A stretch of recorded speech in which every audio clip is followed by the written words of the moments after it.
Can y'all hear us? Yes. Yes. All right. First of all, hi, welcome in.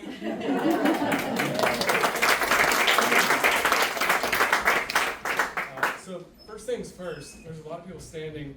There's a handful of seats here. If you have an empty seat around you, raise your hand please so that anybody who wants a seat can grab one. There should be plenty for everyone.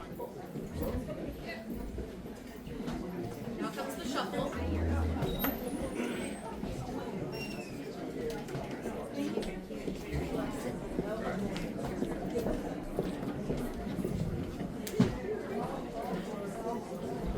got two right up front. For anyone. All right. There's one over here.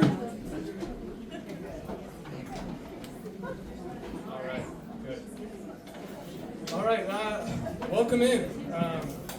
Thank you all very much for being here. This is amazing to see for our first author event. We have so many people to thank. We have a really special evening and event planned for y'all tonight. First, thank you. Thank you to David Joy and Wiley Cash and David Childers for it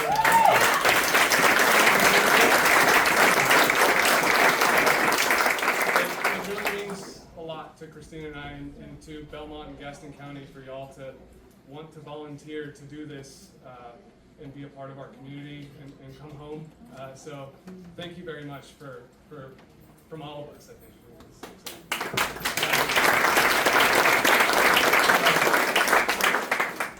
Thank you very much to Shannon and Brad and the entire Creative Solutions team.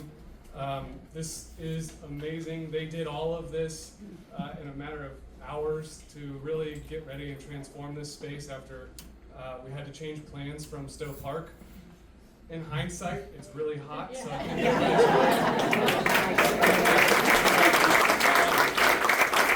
think please grab a bookmark with Creative Solutions contact information. This is their specialty. This is what they do. They do parties and events and very high level, like the one you're experiencing tonight. So thank you very much. Thank you.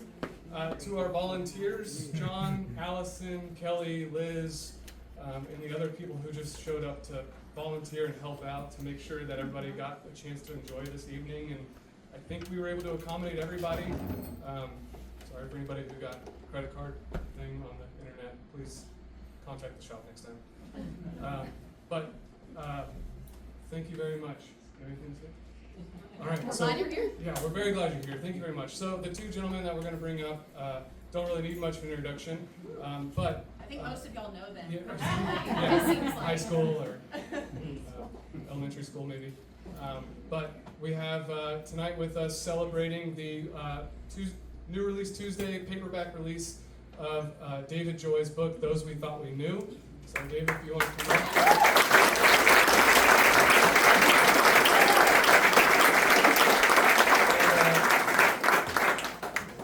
And joined by a very special guest in conversation tonight. I think everybody's really excited to welcome back to Gaston County New York Times bestseller, Wiley Cash.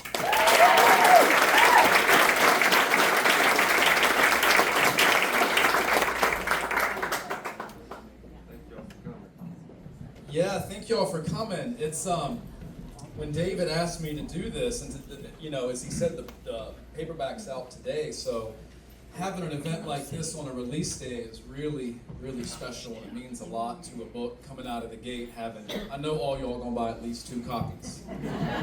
So to get a sale like that out of the gate for a paperback release is a big deal. And also to have this many people out on a Tuesday night for literature in Belmont, North Carolina is a big deal.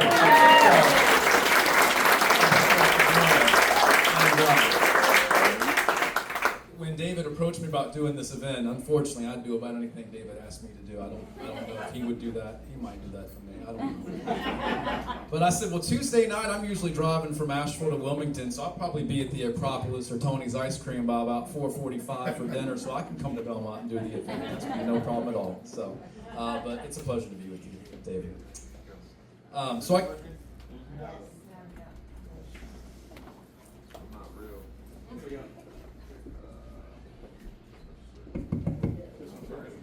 the handheld mic. Yeah, that'll work. Yeah, thank y'all for coming. And we're televangelists with these handheld mics. We don't pass around an offering. It might be release day, but we still gotta get paid. So to start off with, David, I never want to assume that everybody has read the book. Also, before we start, sorry I'm talking so much at the top of our time together, but how about David Childers? I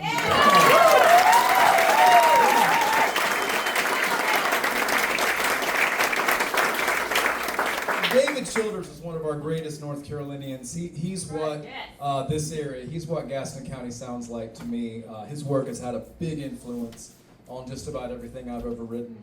And one of the ways that I really connected with David's work is he did an album about the Lower Mill strike, and he did a couple of songs on that album. One was called "I'm Gonna Go to Work One More Time." I'm gonna go to work on Monday one more time. And then one was join the ILD, the International Labor Defense Fund, for the arrested textile workers in 1929. So I think the world of David and all of his writing. He's a great narrative songwriter, great stories, great images, just really wonderful. So David, can you tell us a little bit about Those We Thought We Knew, which I read. We tracked him down. My wife was in graduate school at Carolina last year, and we tracked David down in Pittsburgh and got the book when he was on tour.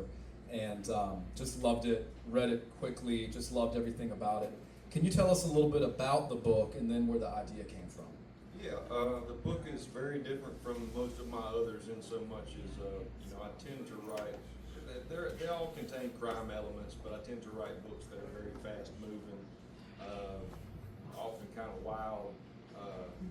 And this book was different in so much as, and I think the last two novels really, they were both social novels. So they were novels that were attempting to do larger things and address social issues directly. And with this novel, it was actually a book that I had started somewhere around 2010. 2011. It was actually the very first novel I ever tried to write, at the time I had there was this man that used to walk through downtown Silva, real rough-looking fella, and he always just kind of gave me oddball vibes. And I used to sit at a firehouse every morning and drink coffee with a bunch of old men, and one of those old men had worked in the sheriff's office his entire career. So I asked him about him one day, and he told me, he said, the very first time we ever encountered him, he was sleeping in the back of his car, and he said we pulled him out and we searched the vehicle, and he said when we searched the vehicle, he said I found a contact list for local Klans members, and he said that it was people that he had known all his life, that he had no idea that was an aspect of their life. And me as a writer, it was immediately like that's a novel.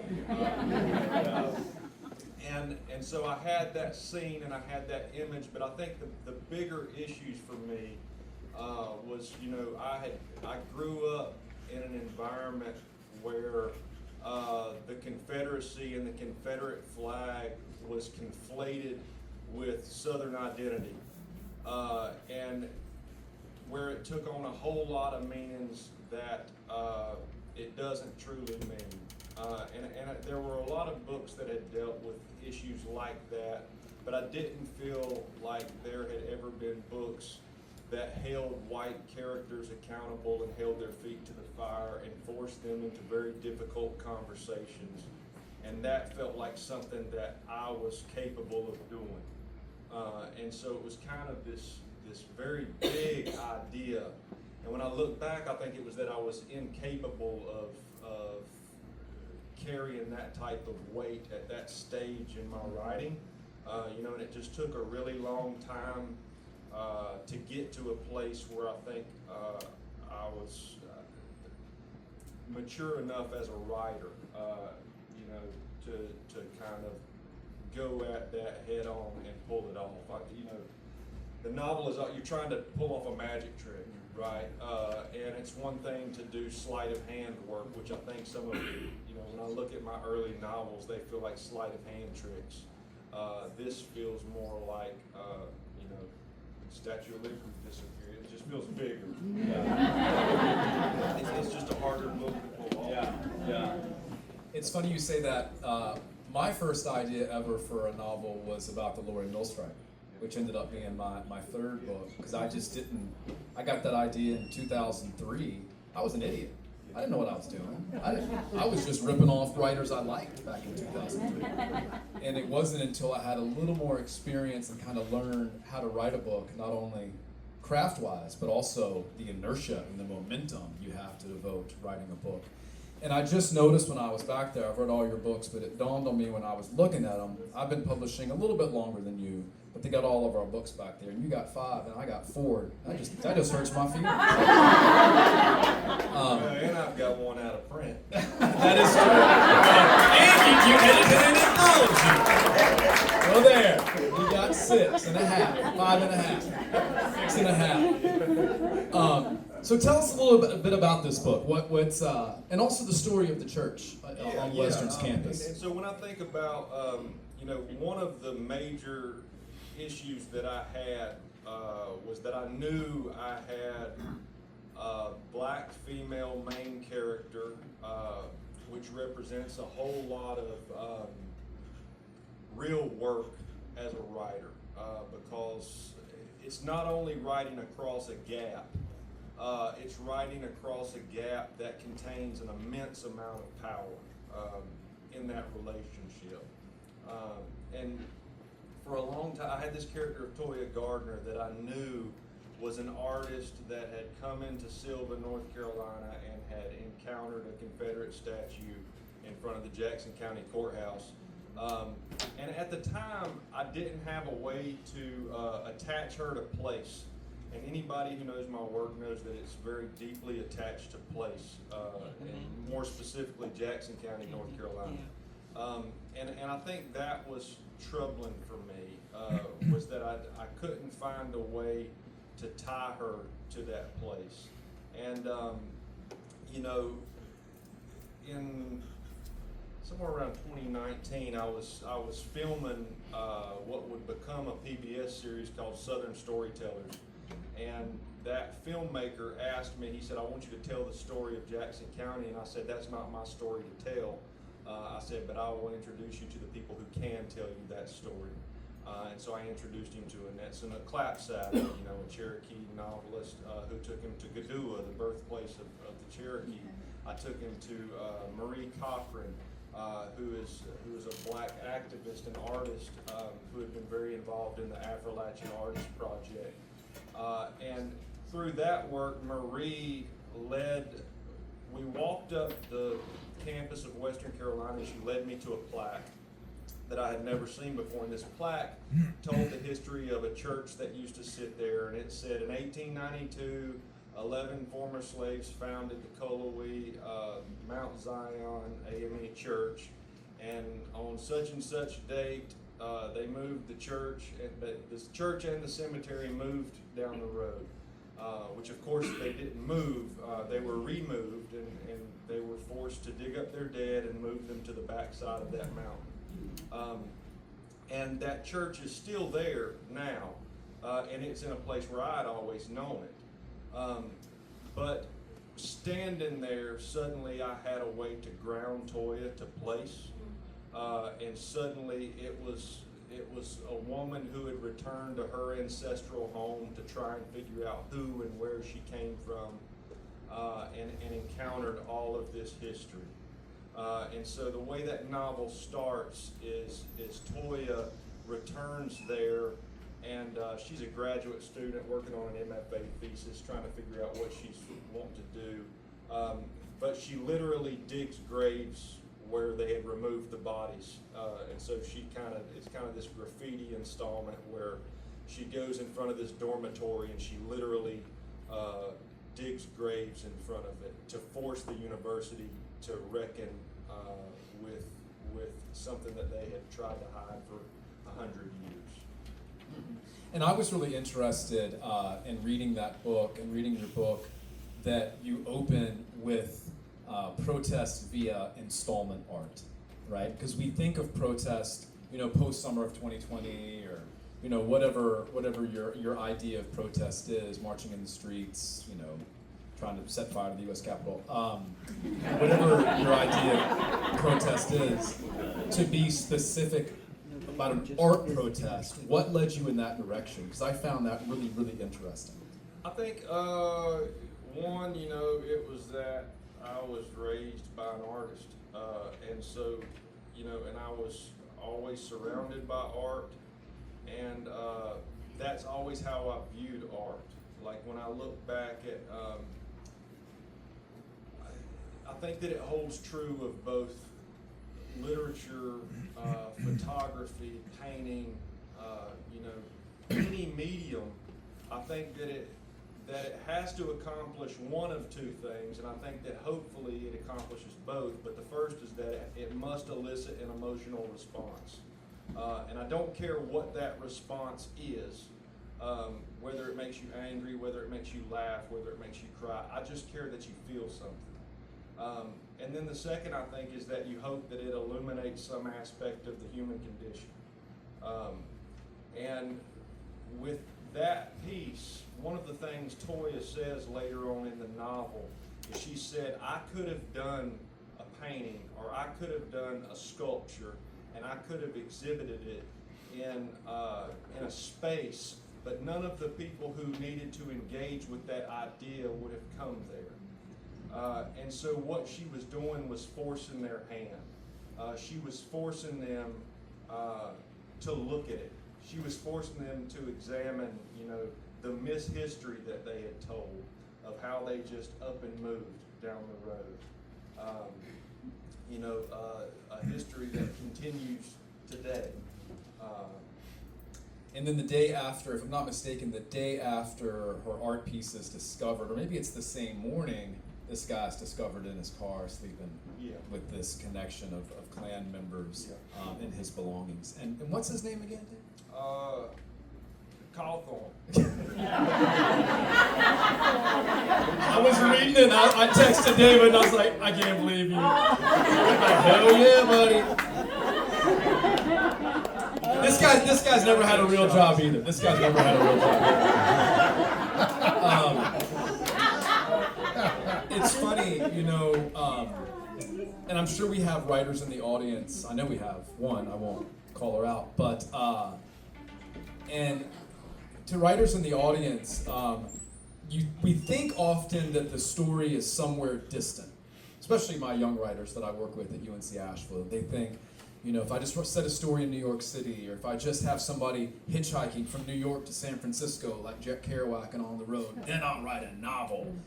And they often overlook the fact that you can be where you are and write about the place that you call home, because that's the place you know. It's where your heart's broken, it's where you disappointed people, it's where you felt grief, it's where you felt betrayal, and all of these things.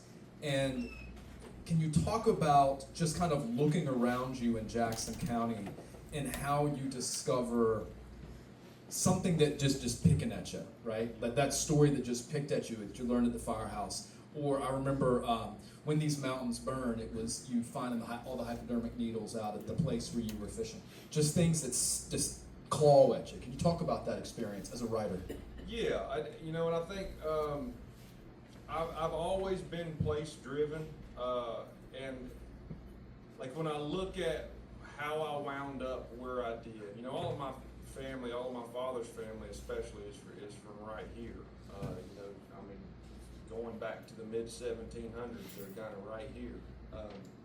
And I watched the place that I grew up disappear, like it no longer exists. I can't take you there and show you it. We could stand there and I could explain that, it's very much the David Childers song. The trees are gone. It's not there anymore. It doesn't look the same. You don't cross that bridge and see the same types of people walking there or stopping at Dale's to buy red wrigglers and go fish down there. Hell, Riverview Inn's not even there. You know, when he was saying he hit the first bar, my first thought was, well, you either stopped at Willard's or you stopped at Tony's. And I hope you hit Tony's because Willard's was rough as shit. But Tony's is still there, but so what I'm getting at is I've always been incredibly place driven. You know, my family was from Paul Creek and Berry Hill and Morris Chapel. I grew up in Morris Chapel, just right across the bridge. And when I left here, when I got to the mountains, I think it was that I saw the things that I valued most in the culture that I had lost still existed there, and I took a hold of it and vowed to not let it go until it disappeared. And so I've been in Jackson County for the majority of my life at this point. You know, I've been there. I moved there when I was 18 and I'm 40. And I've only ever lived those two places.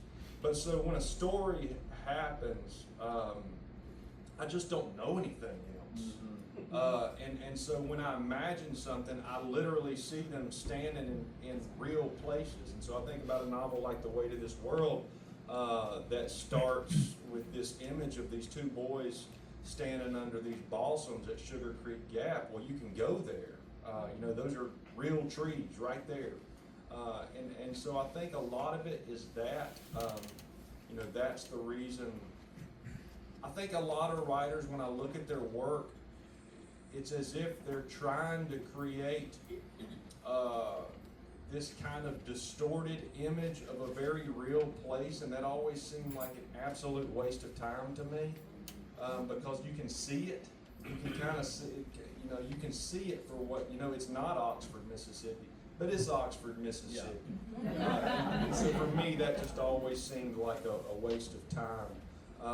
And I think the other thing is that I've never felt any kind of limitation. I don't see anything a story I can't tell there. You know, I think about, you know, that Eudora Welty idea that one place understood helps us understand all places better. You know, I think about, they asked James Joyce, they said, why do you only write of Dublin? And he said, if I can get to the heart of Dublin, I can get to the heart of all cities of the world. And so for me, it's the same thing. It's that idea that the universal is contained within the particular. And so I attach myself to these stories that speak to much larger things, but I'm able to tell them truthfully by sticking to something that I know so well. Because it goes back to that idea of the magic trick. You know, I remember Ron Rash telling me once, he said, you have to get the details right in order for the reader to believe the big lie. And what he means by that is that the novel, I mean, it's a lie, but think of it as a child trying to tell their parent a lie, and the minute they slip once, they're caught. The same thing happens in a work of fiction. The minute you slip, the reader is out of the illusion, and the lie is a lie. And so by remaining truthful to so many of those things, I can make the Statue of Liberty disappear. It's for your next novel. It's going to reappear in Jackson County. Hearing you talk about place, the importance of place, and Jackson County resonating with you the way that this area of the world did, reminds me of the first time I read fiction by Ernest Gaines, when I read a historic collection, Bloodline, my sophomore year of college. And I'm obviously not a black guy who grew up on a plantation in southwest Louisiana. But when I read that collection, I read about people who, like old people who talked about land and landscape the way that my family, who came from farms in western North Carolina, talked about land and landscape. So I set my sights on Louisiana the way, like, Ron Rash is kind of your North Star. Gaines is my North Star. And I remember being down there with him, and if y'all read like a book like A Gathering of Old Men or the autobiography of Miss Jane Pittman, he'd say, well, that's Miss Jane's tree right there, and that's where this guy in this book's buried right here in the cemetery. And it just made that place come alive. And like you said, why change it? Yeah. Why not just write about the place that is? Yeah. Something really interesting happened. I don't know when it was, 2 years ago, maybe 2 years ago. I was down in Spartanburg, South Carolina, which I love Spartanburg. It's like an Asheville that doesn't love himself as much as and a Gastonia that doesn't hate itself as much as but it's got that perfect blend of kind of post-industrial urban grit, and there's some cool stuff happening. And one of those cool things is Hub City Bookshop. And I was down there for an event with Hub City, and I was about to go out and get some food, and I came down and you were at the bar at this hotel they put us up in. I was like, what the hell are you doing here? And you're like, what are you doing here? And you were meeting a friend of ours we got in common, John Virtue. And so we stayed down there and had some drinks, and we started talking about what we were working on. And you're like, I'm about to work on about to have this novel coming out. It involves Confederate monuments and reclamation of the past. And John's like, I'm about to have a novel come out about reclamation of the past. And I'm like, and I'm working on a novel about Confederate monuments. and we were all like, is it in the water? Like, what do you think that was? Aside from just three handsome, brilliant writers. I don't know. I think you see themes emerge. You know, another writer that I think about, you know, who's kind of in that vein recently, Sean Cosby. You know, F.A. Cosby. Yes. But for me, it was a lifelong pursuit. In so much as like, you know, some of my earliest memories involve, you know, as far as news media memories are like. Have to do with the flag over the Capitol in Columbia. It's looking back on my life and all of the Leonard Skinner shows and the moment that they played Sweet Home Alabama and that giant flag fell on the back of the stage and the entire crowd went wild and wrestling with the fact of what it meant to be a son of the South.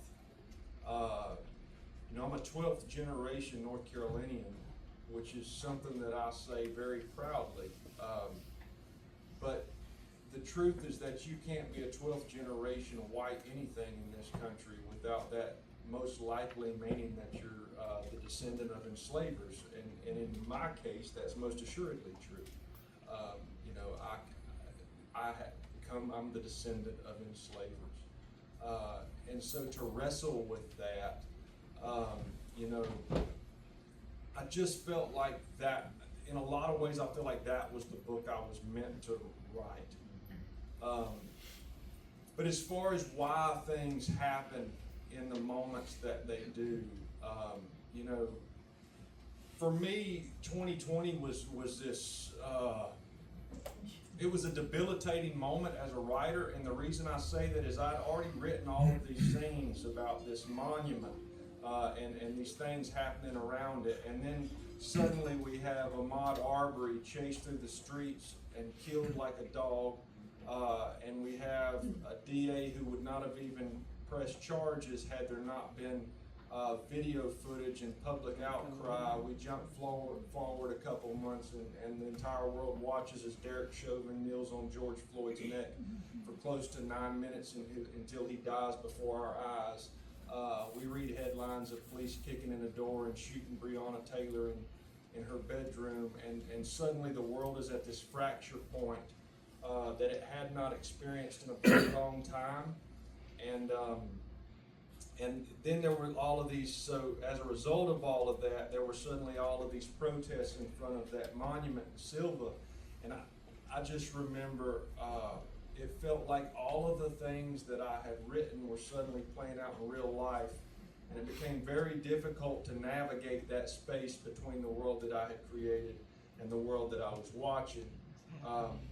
And of course, I'm no fortune teller. And it's not that these events were out of the norm. It's that these events happen over and over and over. You know, and it doesn't seem to matter who's in office. It doesn't seem, it's as American as fucking apple pie. You know, I think we look at what happened to Miss Massey in Illinois recently, and it mirrors all of those things.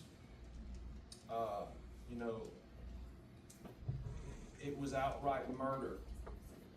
And you look back at it, and again, if there had not been footage of what transpired, you know, that officer's immediate response was not only to not send medical help, it was that we're gonna pass this off as a suicide. And he would have gotten away with it. It's that these things happen again and again and again and again and again. And all of us enjoy the comfortability of silence. And the only time we're willing to talk about those things is when we have to. And even when they happen and we have to, we're really just waiting for that one quiet moment when, oh, thank God, we can usher it back into the closet and we don't have to talk about that anymore. You know, I go back to that Toni Morrison. You know, I was thinking about Toni Morrison this past week, and that line she said about if the only way that you can feel tall is to make everyone else stand on your knees, you know, kneel on their knees, then the rest of that statement, she says it is her belief that white people have a very serious problem and that they need to have a conversation and they need to take me out of it. And I think she was right 30 years ago. You know, I think she's right this minute. And the only way that you address those things is to take the ugly out of your pocket and sit it on the table so that we can sort it out. You know, it does me no good to know the history of where and whom I come from, but to hold it in my pocket shameful. I'm not ashamed of who I come from. I would be ashamed to know that history and to continue to sit in the shade of a tree of white supremacy as a direct beneficiary of that institution and keep my mouth shut. That's shameful. And so for me, of having those conversations, you know, and I think that so much of what we're witnessing now is that we are at that moment. We are at, you know, critical capacity. We are at a fracture point. And so much of that work is tied to a moment like 2020 when it was just the wheelbarrow was too full to roll up the hill anymore. And I imagine that when you were writing the book, you probably looked into Klan activity, and there's a new book out.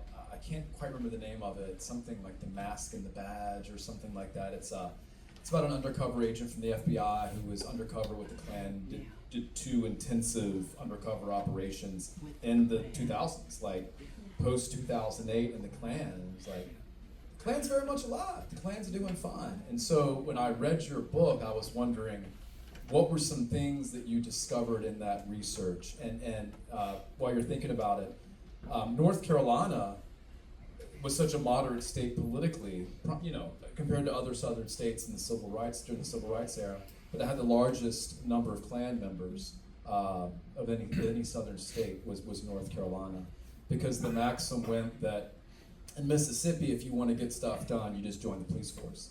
But in North Carolina, you got to join the Klans. There was a huge Klan activity in North Carolina. But what kind of stuff did you find? To be honest, I've never been somebody who just like went head on into research. And so like when I look back, a lot of the research in this novel, especially the research about you know, the black community that was from and is in Jackson County, so much of that was there because there was this treasure trove from this writer named Victoria Casey McDonald, and I was able, you know, to look at all of this work. With things like, I think the thing that interested me less, the thing that makes Cawthorn, he's the stranger to the town. He's the easy person to point the finger at. The man in the hood's an easy person to point the finger at. That's not the person who scares me. the person who scares me is the person smart enough to work towards voter suppression. And that's the way, that's the more subtle narrative in this novel. And there's a moment where Cawthorn, meets this high-ranking person in the Klan in Jackson County, and that's what they tell him.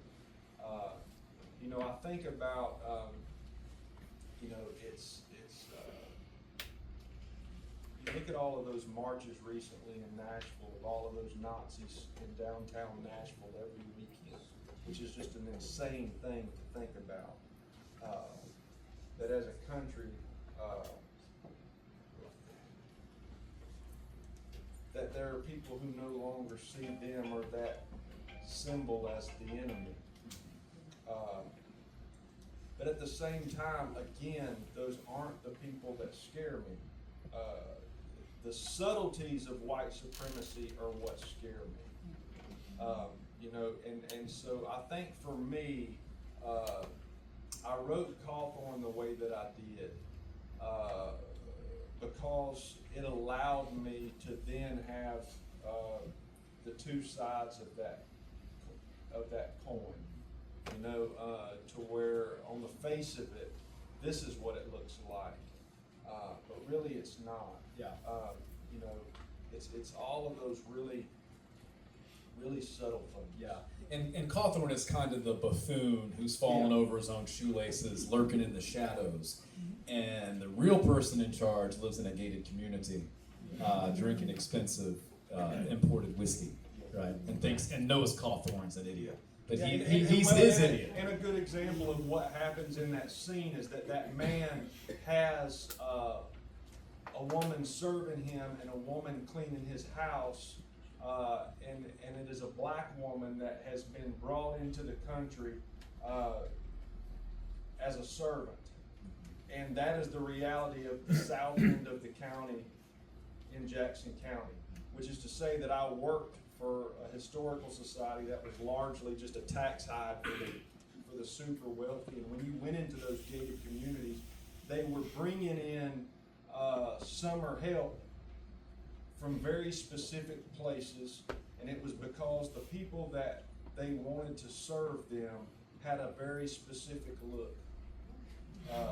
And it was that they wanted to be served by black hands. That's the way that it functions.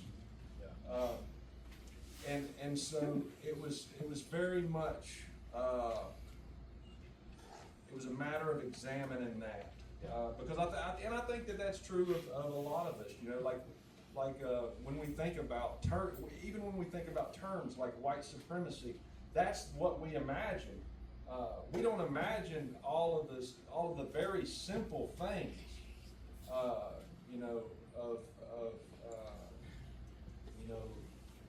not being as likely to be stopped by police, not being as likely to have our vehicle searched once we're stopped by police, inherently making more in every job that we've ever had.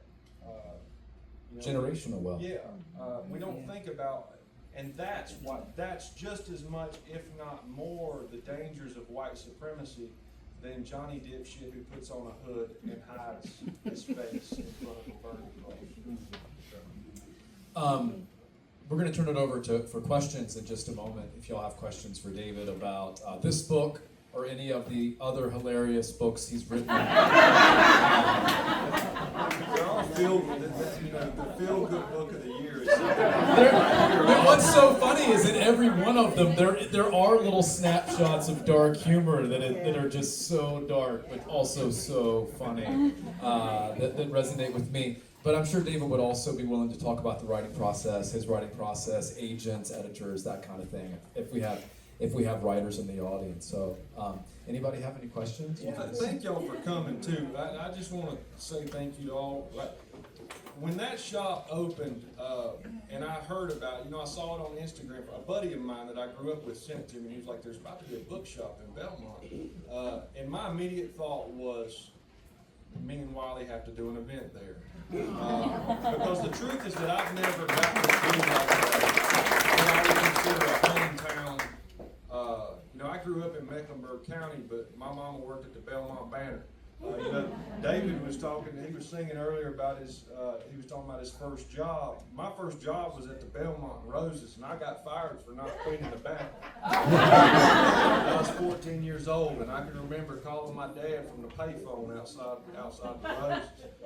You know, and I joked that the reason they wouldn't let us in the park was because I ran from the police to there, and I have. I ran through there, past there, I've run from the police all over Belmont. And I was thinking too, you can tell who ran from the police by if they say police or if they but all of that to say, you know, the next time you drive across that bridge, look to your right at that railroad trestle that goes in the Berry Hill. I jumped off of that. But I just appreciate all of y'all coming out here. I appreciate Wiley being here. I appreciate the hell out of David coming to sing. It means something to be here. And it means something to remember what this place was and what it can be.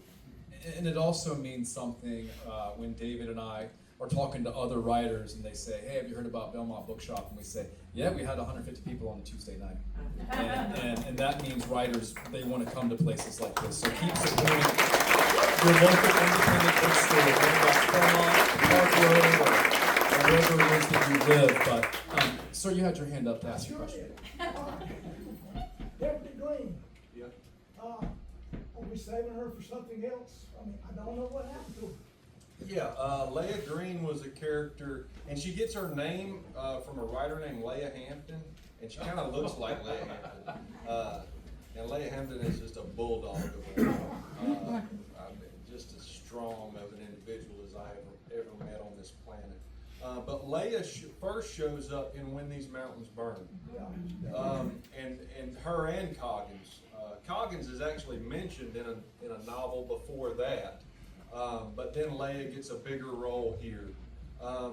And I don't know, it's actually funny, there's a buddy sitting back there, a turkey hunting buddy named Brian, and when he finished the novel, he said, I know what happens to Leah. And he thinks that I should bring back the character of Dwayne Brewer from The Lion That Held Us, who at the end of that novel is a fugitive who runs off into the woods. And so Brian thinks that Leah should have eventually gotten a job at the FBI, and she's hunting down Dwayne Brewer. Me and you are gonna find the turkey out there.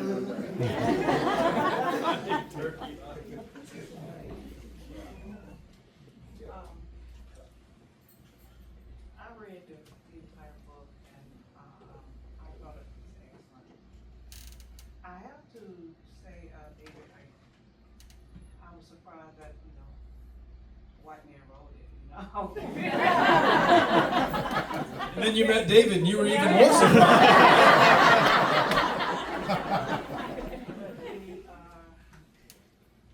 Sure, Coggins. Yeah. And his interaction with Toya, okay? It was a twist basically for me because I never thought that he was the one who had killed Toya, okay? Being that he had, grew up with her grandmother and her grandparents, they had such a close basically relationship.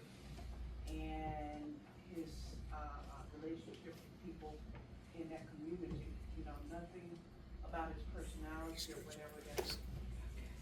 And what it did was, it showed me how people can carry a mask, okay? And the character, Leah, her interaction with, the pastor, Tillman, Yeah. okay, I thought was, it was just, okay, and, the overwhelming character was Bess Jones, okay, I thought that, your portrayal of her, just all of them were just so, Ernie, I thought, Lovedale, it was, well, of course, Cawthorn, but it's interesting that I thought that he was lesser than everybody else. I think that Sheriff Corgans was, pretty much an amazing character, and how you did that twist with it was just phenomenal.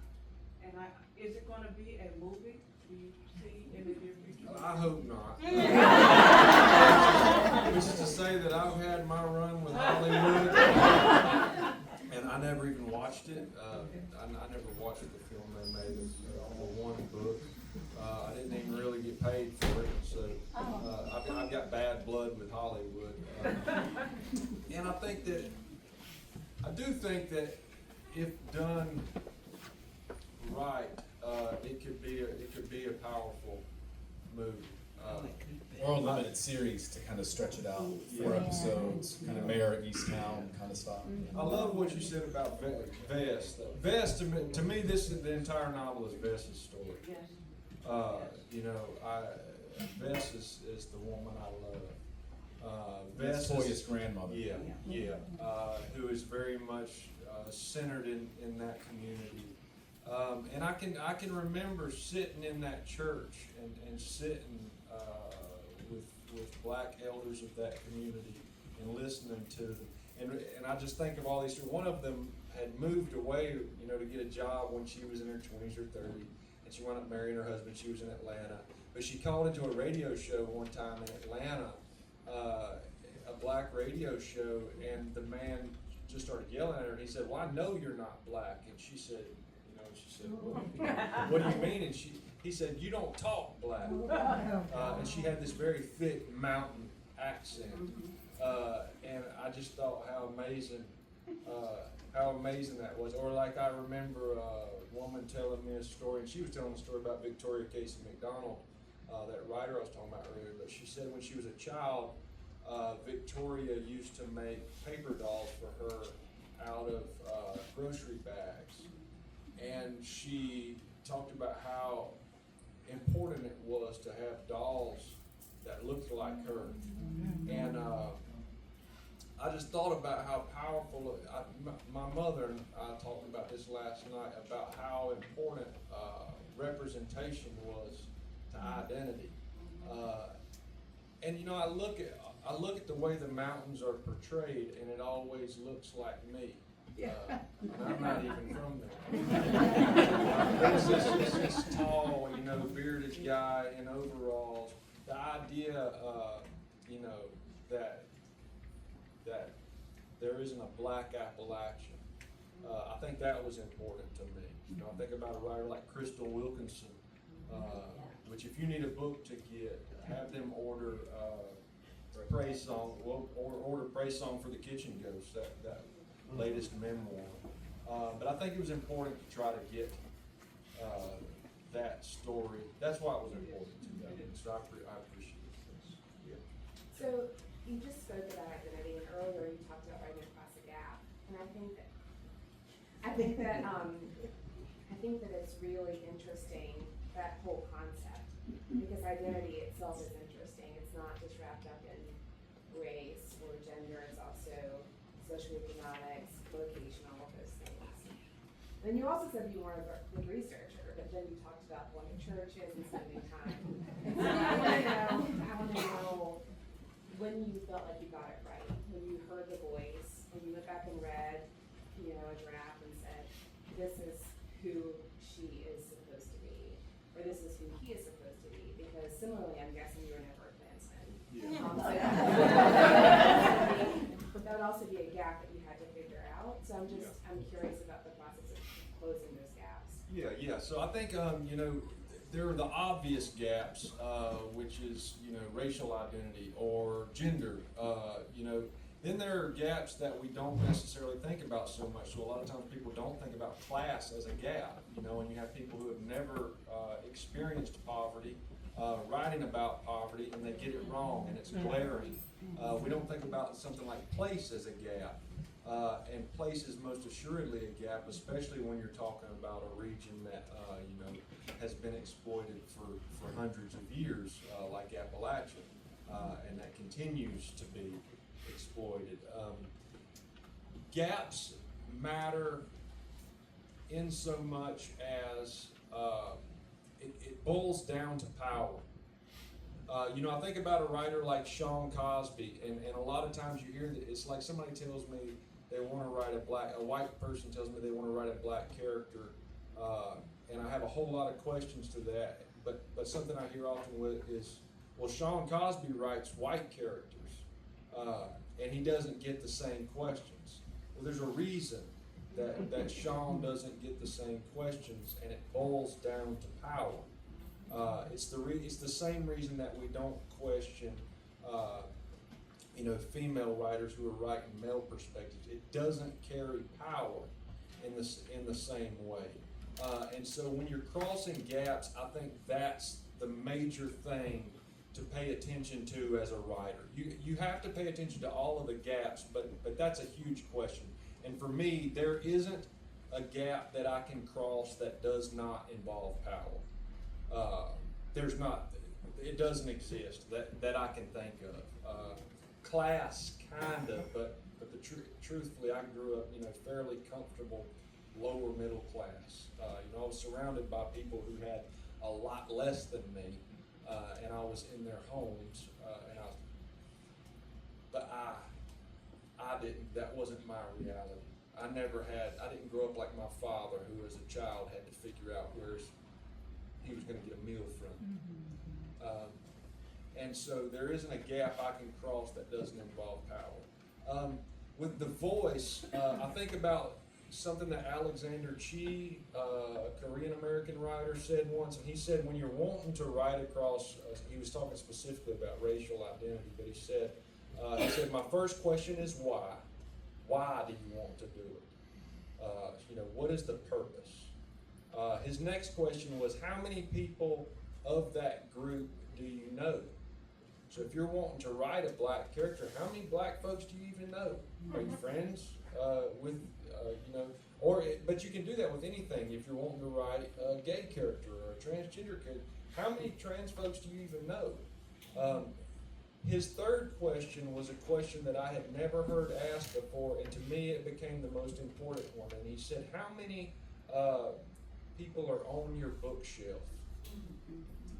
And that, I was very fortunate in that so many of the writers I love, you know, were black writers. And so it became very much going back to Randall Keenan, who I think, for my money, may be the greatest writer this state has ever produced. But I think about Randall Keenan, I think about Ernest Gaines, I went back to Crystal Wilkinson, I went back to all of these voices, and it was very much studying them, and trying to figure things out in that manner. But as far as finally figuring out that I got it right, and I still don't know that I got it right. If at the end of the night you come up to me and you've read the book and you said, I think you got this wrong, I'm going to shut my mouth and I'm going to listen to you. But I was very adamant that I wanted a authenticity reading from the beginning. You know, and if you don't know what that is, it's also, people throw around the term sensitivity reader, which I don't think is